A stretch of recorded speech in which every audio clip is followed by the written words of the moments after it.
ಮನೆಯಲ್ಲಿ ಈಗ ರಾಶಿಕಾ ಹೊಸ ಕ್ಯಾಪ್ಟನ್. ಇನ್ಮೇಲೆ ಬರುತ್ತೆ, ಮುಖವಾಡಗಳು ಆಚೆಗೆ ಬರಲಿ ಎಂದು ಸೂರಜ್ರ ಹೆಸರು ಪ್ರಸ್ತಾಪಿಸದೆ ಹೇಳುತ್ತಾರೆ ರಾಶಿಕಾ. ಇದು ತಮ್ಮ ಕುರಿತಾಗಿ ಹೇಳಿದ್ದು ಎಂದು ತಿಳಿಯುತ್ತಿದ್ದಂತೆ ಸೂರಜ್, ಏನು ಮುಖವಾಡ ಹಾಕೊಂಡು ಏನೋ ಮಾಡ್ತಿದ್ದೀನಿ ಅಂದಲ್ಲ ಎಂದು ಪ್ರಶ್ನೆ ಮಾಡ್ತಾರೆ. ರಾಶಿಕಾ ಕ್ಯಾಪ್ಟನ್ ಆಗಿದ್ದು ಇಷ್ಟ ಆಗ್ಲಿಲ್ಲ ಅಂದಲ್ಲ, ವಿನ್ ಆದ್ಮೇಲೆ ಯಾಕೆ ಕಾಂಗ್ರಾಟ್ಸ್ ಹೇಳ್ದೆ ಎಂದು ರಾಶಿಕಾ ಕಿಡಿಕಾರ್ತಾರೆ. ಹೇಗೆ ಕ್ಯಾಪ್ಟನ್ ಆದ್ಲು ಅನ್ನೋದು ಇಷ್ಟ ಆಗ್ಲಿಲ್ಲ ಎಂದು ಸೂರಜ್ ಹೇಳುತ್ತಿದ್ದಂತೆ ರಾಶಿಕಾ ಸಿಟ್ಟಾಗುತ್ತಾರೆ. ಇಷ್ಟಕ್ಕೆ ಸುಮ್ನಾಗದ ಸೂರಜ್, ಕ್ಯಾಪ್ಟನ್ ಆದವರಿಗೆ ಸ್ವಂತ ಬುದ್ಧಿ ಬೇಕು ಫಸ್ಟ್.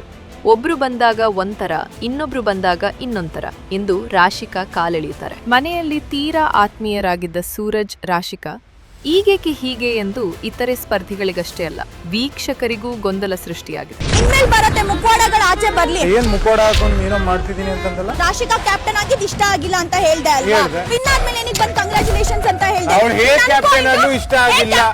ಕಾವೇರಿರೋ ಮನೆಯಲ್ಲಿ ಕಿಚ್ಚು ಹತ್ತಿದೆ. ಕ್ಯಾಪ್ಟನ್ಸಿ ಯಾರೇ ಸ್ವಂತ ಬುದ್ಧಿ ಬೇಕು ಫಸ್ಟ್. ಅವ ಕ್ಯಾಪ್ಟನ್. ಮುಂಚೆ ಒಬ್ರು ಬಂದಾಗ ಇನ್ನೊಂಥರ, ಈಗ ಒಬ್ರು ಬಂದಾಗ ಇನ್ನೊಂಥರ, ಎಲ್ಲರೂ ನೋಡ್ತಿದ್ದಾರೆ ಆಯ್ತಾ.